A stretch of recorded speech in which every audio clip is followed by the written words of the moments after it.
This Saturday yan. Ha? This Saturday? This Saturday. Last Saturday. Sayang, di ako pumunta sa Sunday. Hindi, may pasok pala ako. Yan, ang ginagawa mo dyan?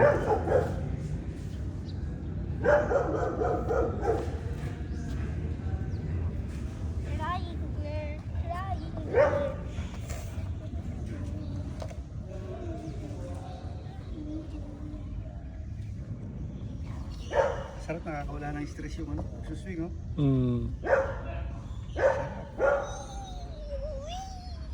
Okay mo si Dada, marunong.